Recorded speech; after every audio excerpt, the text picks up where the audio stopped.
दोस्तों, अगर आप लोग सोशल मीडिया पर थोड़ा भी एक्टिव रहते होंगे तो आप लोगों को पता होगा कि मनी मिराज और वन्नू द ग्रेट दोनों की जोड़ी पर बहुत बड़ी जंग छिड़ चुकी है।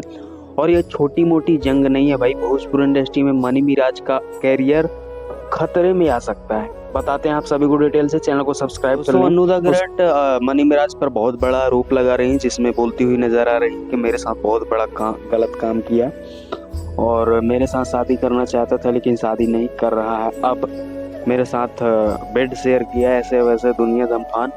और मैं सबूत के साथ आप सभी को दिखाऊंगी हर चीज।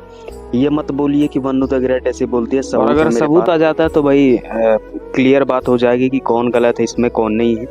बाकी वन्नू द ग्रेट मुझे लगता है कि भाई इतना सारा नहीं बोलना चाहिए, जबकि उस इंसान की वजह से आपका करियर है और जहाँ पे आप हो उसी इंसान की वजह से। Thank you so much guys.